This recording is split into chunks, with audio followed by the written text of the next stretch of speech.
नमस्ते, प्रणाम। आपके साथ मैं अभिषेक पांडे और मेरे पीछे चाय की इस रेहड़ी से आपको कुछ समझ आ रहा होगा। चाय की इस रेहड़ी की मौजूदगी का मतलब है कि चाय पर होगी चर्चा और चाय के साथ होगी कुछ गर्मा गर्म गॉसिप्स, जिसे शुद्ध हिंदी में कहते हैं चर्चा। और इस चर्चा के लिए हमारे साथ स्टूडियो में मौजूद हैं हमारे दो सहयोगी, जिसमें हमारे सीनियर एडिटर संजय शर्मा जी जुड़े हैं और साथ ही मेरे सहयोगी आनंद सिंह जो है वो मेरे साथ जुड़े हैं। इनके साथ हम चर्चा करेंगे और साथ ही ग्राउंड जीरो पर भी हमारे कुछ सहयोगी मौजूद हैं। तो चाय की प्याली के साथ हमारे सामने गर्मा गर्म मुद्दा है बिहार चुनाव का। एक तरफ जहां एनडीए में तो बात बन गई है, तो वहीं महागठबंधन में अभी भी सीटों का बंटवारा नहीं हो पाया है। और मजेदार बात यहां पर यह है कि यह हलचल दोनों तरफ देखने को मिल रही है और दोनों ही तरफ से दावा किया जा रहा है कि ऑल इज वेल, यानी कि सब कुछ ठीक है। लेकिन बड़ा सवाल इस बीच ये कि बेहतर कैसे माना जाए, इस पर चर्चा करेंगे। लेकिन उससे पहले आपको दिखाते हैं एक रिपोर्ट और समझते हैं और ये समझने की कोशिश करते हैं कि इस वक्त बिहार की जो सियासी हलचल है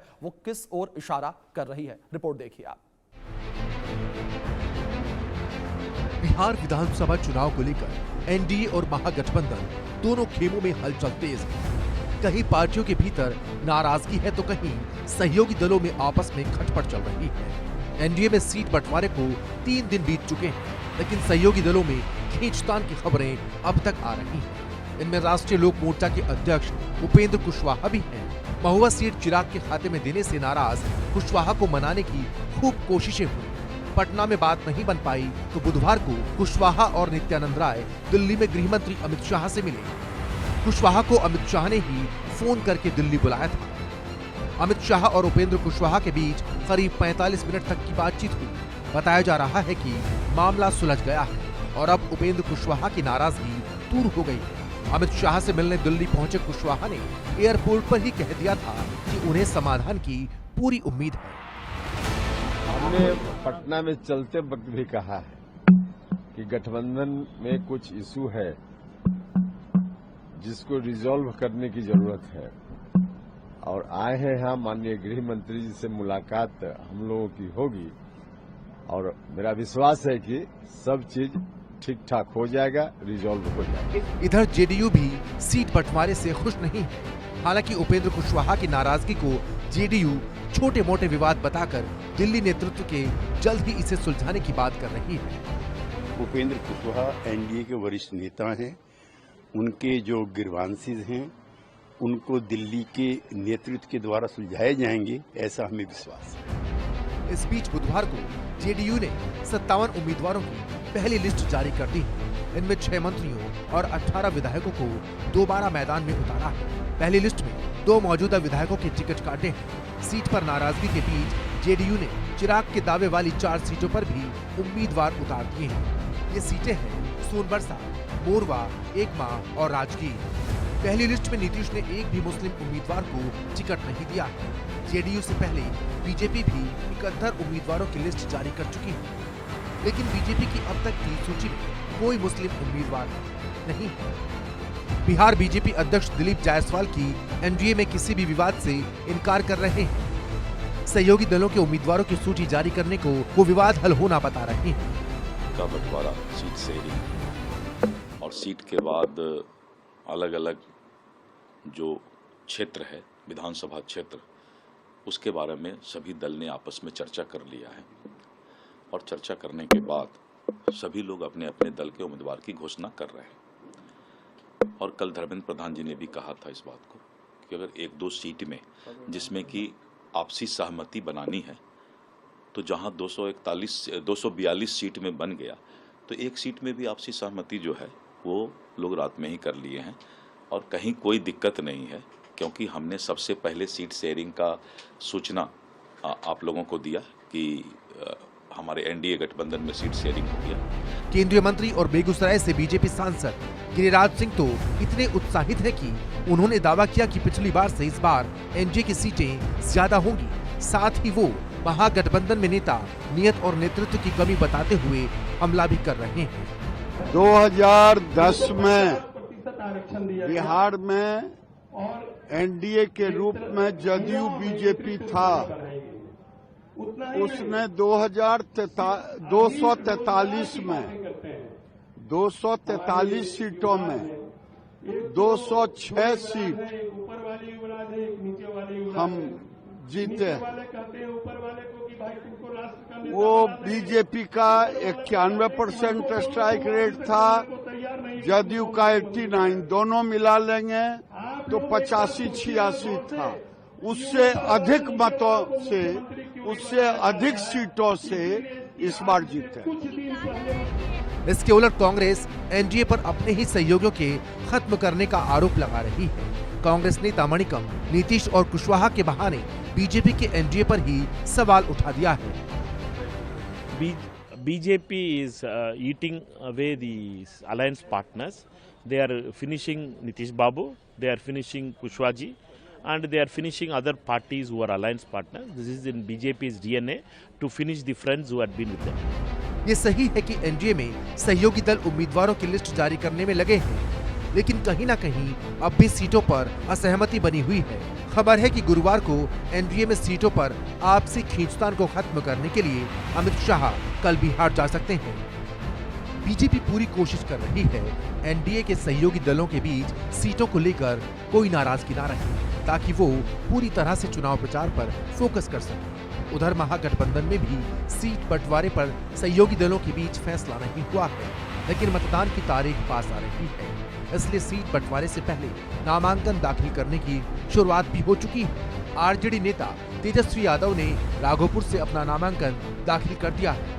नामांकन दाखिल करने के लिए तेजस्वी परिवार समेत पहुंचे। तेजस्वी ने 2 जगह से चुनाव लड़ने की खबरों को अफवाह बताया और कहा कि राघोपुर से वो चुनाव लड़ते आ रहे हैं और यहीं से लड़ेंगे। बहुत लोग हवा उड़ा रहे थे कि 2 जगह से चुनाव लड़ेंगे, 2 जगह से चुनाव लड़ेंगे। देखिए, तेजस्वी तो 243 सीट पर चुनाव लड़ रहा है, लेकिन अगर एक सीट की बात आती है तो हम पहले से ही राघोपुर लड़ते आए हैं और केवल राघोपुर ही से हम चुनाव लड़ेंगे। बाकी हमारा महागठबंधन 243 पर लड़ रहा है, यानी तेजस्वी 243 सीटों पर चुनाव लड़ रहा है।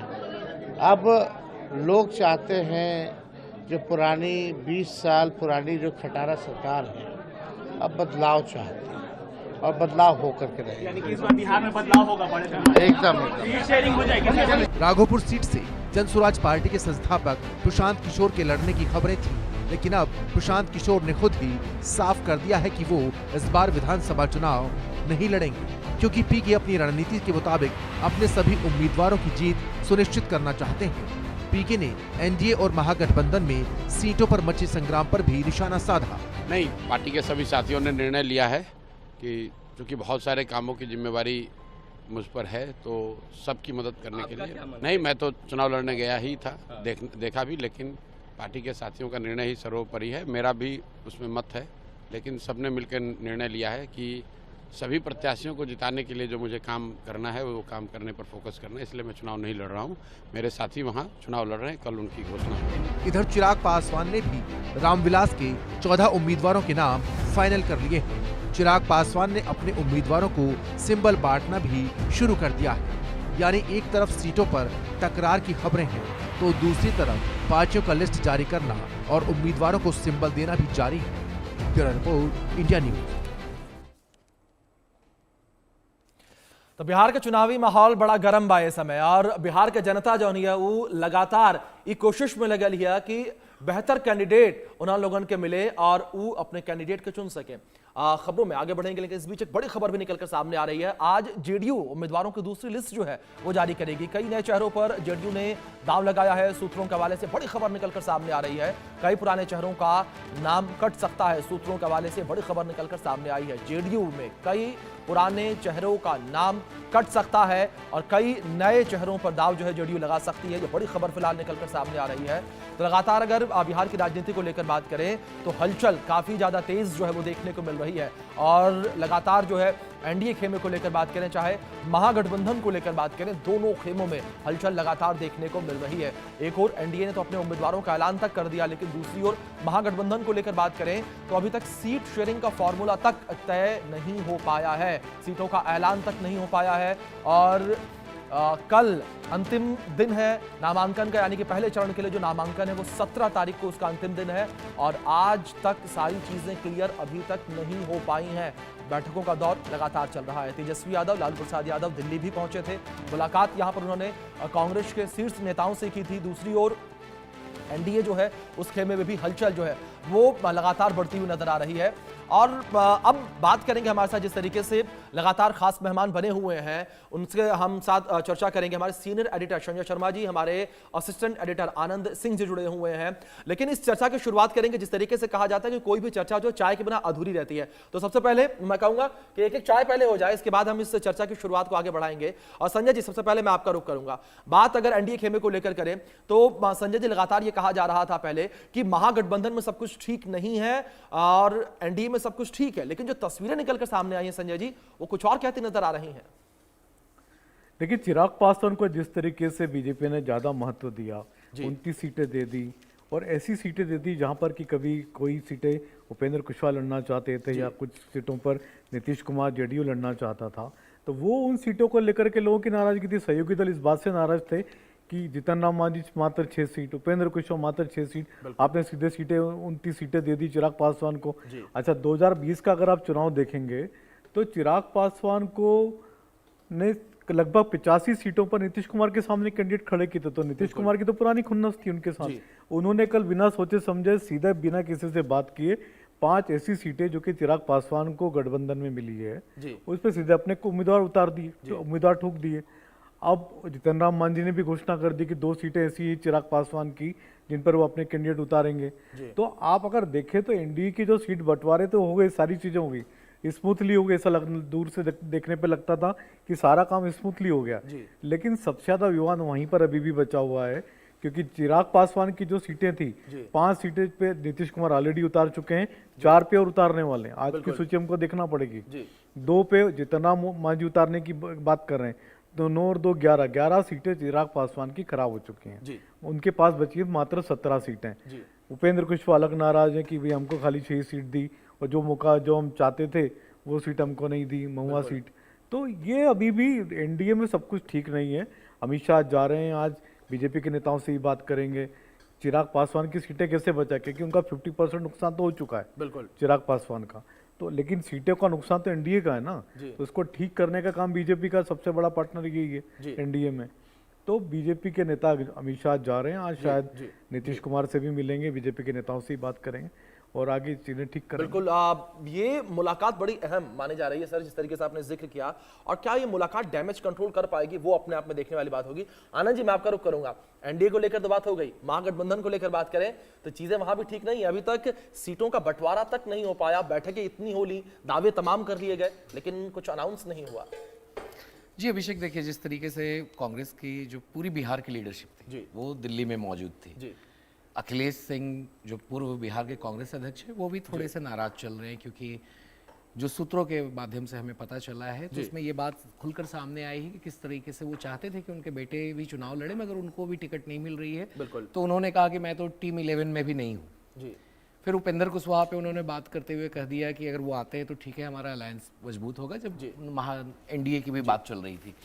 मगर जिस तरीके से बैठकों का दौर कांग्रेस में आरजेडी के साथ चली है, इस चर्चा में चाय का तड़का लगाते हैं, अब इस चर्चा में और आनंद आएगा सर जी। मगर जिस तरीके से बैठकों का दौर चल रहा है कांग्रेस में और जिस तरीके से सिर्फ कांग्रेस ही नहीं, राष्ट्रीय जनता दल की भी नेतृत्व बैठक कर रही है, लेफ्ट पार्टीज के भी नेतृत्व अपनी मीटिंग कर रही है, वहीं पे मुकेश सहनी की पार्टी जो वीआईपी पार्टी है वो भी अपनी मीटिंग कर रही है। मगर मामला ऐसा उलझा हुआ है, जैसा कि अभी संजय जी ने भी बताया कि किस तरीके से एनडीए में चिराग पासवान की करीब 18 सीटें ही बची हैं, 11 सीटों पे उन्हें ऑलरेडी डैमेज हो चुका है। तो कहीं ना कहीं वो जो फॉर्मूला है कि आखिर किस तरह से आपको चुनाव में जाना है, क्योंकि आखिर तो आपके गठबंधन का ही नुकसान होगा, वही चीज कांग्रेस और महागठबंधन में देखने को मिल रही है। क्योंकि यहाँ पर जितनी भी सीटें हैं, जैसे कांग्रेस चाहती है काफी सीटों पर वो उनकी ट्रेडिशनल स्ट्रांग होल्ड है, राहुल गांधी हो या मल्लिकार्जुन खड़गे हो, वो चाहती है कांग्रेस की जो परंपरागत सीटें रही हैं उनका जो गढ़ रहा है वो उसमें चुनाव लड़े। पिछले चुनाव में हमने देखा था किस तरह से कांग्रेस को 70 सीटें बेशक दी गई थी, मगर कांग्रेस ने इस बार सीट शेयरिंग की बात शुरू होने से पहले ही जो बिहार के इंचार्ज हैं कांग्रेस के कृष्णा अलावरू, वो सीधे कहते आ रहे हैं कि हमें क्वांटिटी पे मतलब नहीं है, हमें क्वालिटी सीट्स चाहिए। क्वालिटी सीट्स का मतलब ये है कि सिर्फ जो सीटें स्ट्रांग हो उस पे सिर्फ राष्ट्रीय जनता दल अपना दावा ना ठोके, वो कांग्रेस के पाले में भी आए। क्योंकि पिछले चुनाव में काफी ऐसी सीटें थी जो महागठबंधन के उनके लिमिट से बाहर थी, जो वो नहीं जीत सकते थे, वो एनडीए का गढ़ हुआ करता था। वैसी जगहों पे कांग्रेस ने चुनाव लड़ा था और उनको खामियाजा भुगतना पड़ा। 51 सीटों पे वो चुनाव हारे, सिर्फ 19 जीते। अभी उनके 17 विधायक है। तो कांग्रेस चाहती है कि जो इनका स्ट्रांग सीट है और अपनी ट्रेडिशनली जो स्ट्रांग सीट है, हम उसको अपने साथ रखें। और बैठक में जब राहुल गांधी बैठक कर रहे थे 10 जनपद के अंदर अपने पार्टी के नेताओं के साथ, खासतौर पे बिहार के नेताओं के साथ में, जहां पे अजय माकन भी मौजूद थे, कांग्रेस के ट्रेजरर हैं और बिहार के स्क्रीनिंग कमेटी के चेयरपर्सन हैं, केसी वेणुगोपाल राष्ट्रीय महासचिव संगठन है जी। राहुल गांधी का सारा कुछ वो देखते हैं, पार्टी के सारे काम वो देखते हैं। एक तरह से कहा जाए तो मल्लिकार्जुन खड़गे और राहुल गांधी के बाद तीसरा कोई नंबर अगर आता है सोनिया गांधी के शीर्ष नेतृत्व के बाद, तो वो केसी वेणुगोपाल का आता है। वो इतने पावरफुल है। बिल्कुल आनंद जी, ये कह सकते हैं कंफ्यूजन जो है लगातार बनी हुई है। अनाउंसमेंट से पहले, जब चुनाव नजदीक थे उससे पहले काफी ज्यादा चर्चा हुई, काफी बैठक हुई, ये कहा गया कि सब कुछ पहले ही तय कर लिया गया, केवल जो सीटों का ऐलान करना है। लेकिन अब चीजें और ज्यादा उलझती हुई नजर आ रही हैं और ग्राउंड जीरो से भी हमारे कई सहयोगी बने हुए हैं, उनका रुख करेंगे। बिग वॉल का रुख करता हूं मैं और सीधे हम रुख करेंगे अपने जो तमाम सहयोगी जो हमारे साथ जुड़े हुए हैं उनका। और हमारे साथ रितेश जुड़े हुए हैं दानापुर से, शैलेंद्र हमारे साथ जुड़े हैं सीतामढ़ी से, राघवेंद्र मिश्रा हमारे सहयोगी पटना से जुड़े हैं। सबसे पहले मैं रुख करूंगा राघवेंद्र का। राघवेंद्र, अगर बात करें इस वक्त बिहार की राजधानी को लेकर, क्या स्थितियां, क्या हलचल वहां देखने को मिल रही है? क्योंकि महागठबंधन को लेकर बात करें या एनडीए को लेकर बात करें, दोनों तरफ हलचल बहुत है।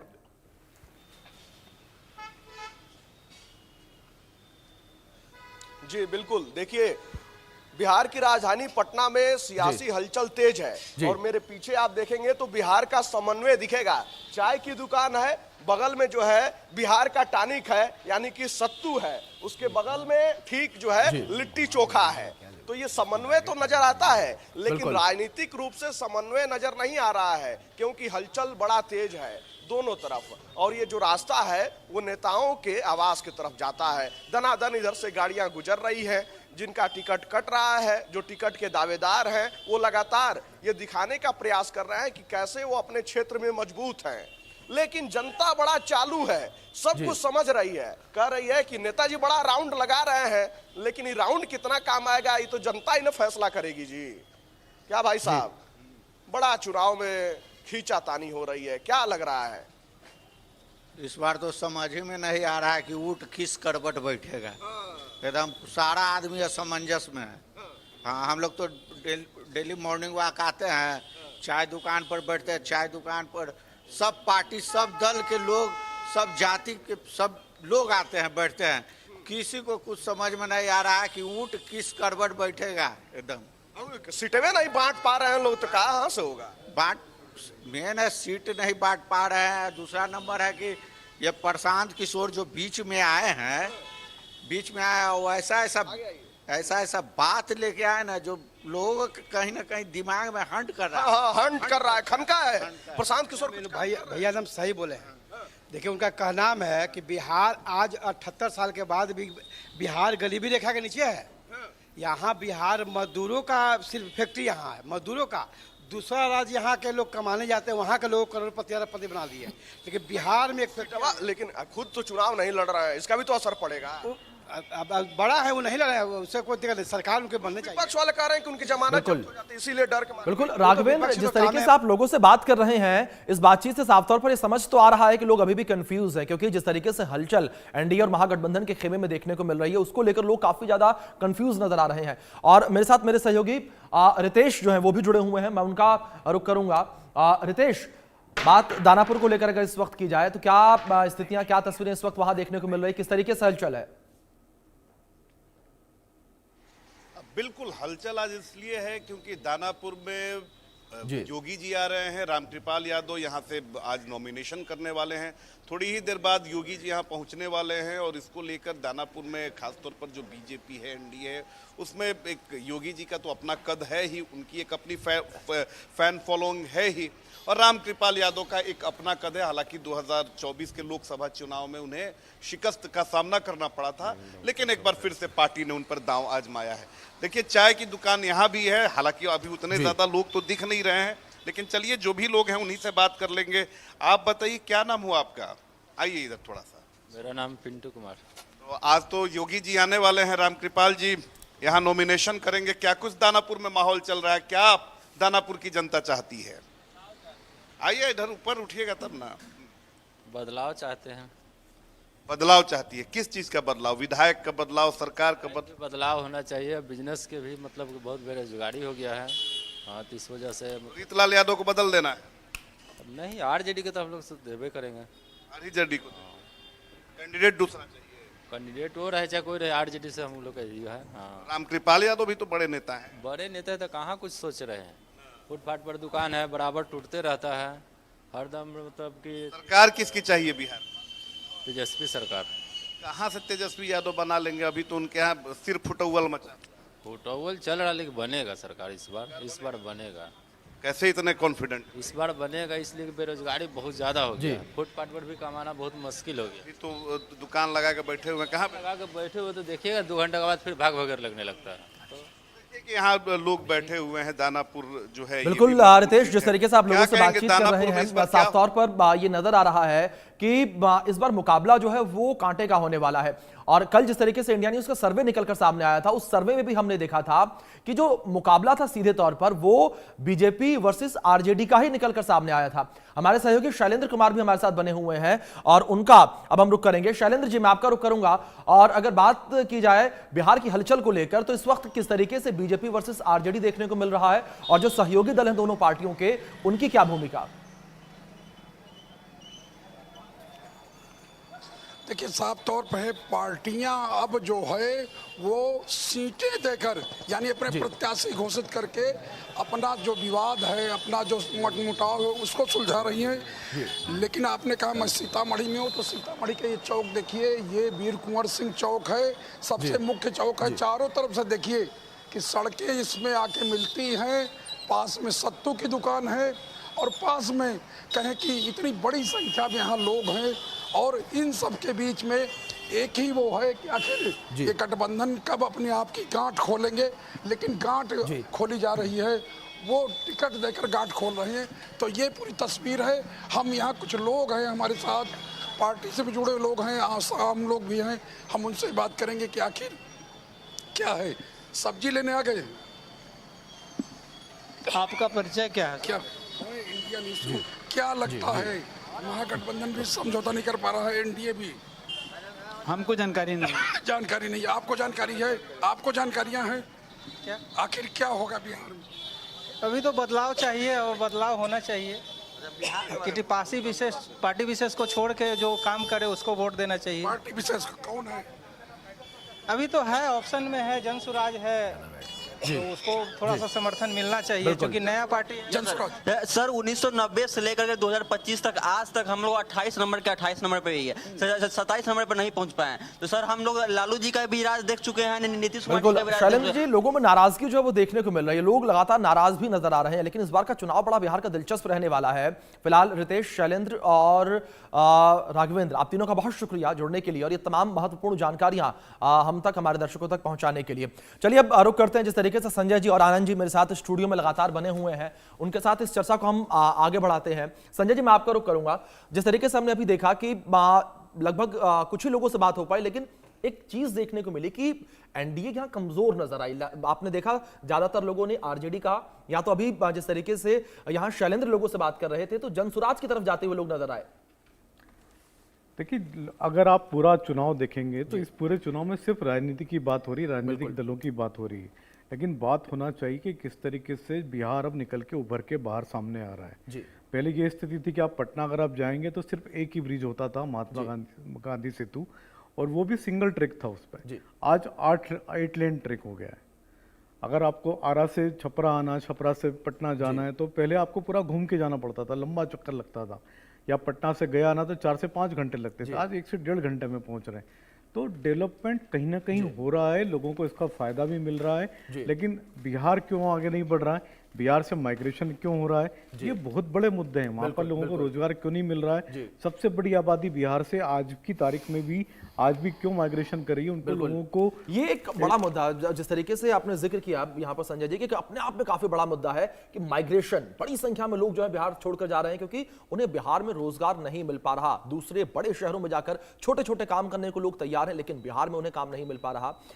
फिलहाल आप दोनों का बहुत शुक्रिया, आप दोनों स्टूडियो में आए, इस चर्चा में आप मेरे साथ शामिल हुए। लेकिन हाँ, बात अगर बिहार को लेकर करें तो बिहार की राजनीति हर दिन अपने नए रंग दिखा रही है और हर दिन जो है कुछ नया, कुछ बड़ा देखने को मिल रहा है। तो आज का दिन किस तरीके से रहने वाला है और आज किस तरीके से हलचलें देखने को मिलेंगी, उस पर इंडिया न्यूज की निगाहें लगातार बनी रहेंगी। लेकिन फिलहाल के लिए इस चाय पर चर्चा में इतना ही। आप बने रहें इंडिया न्यूज के साथ।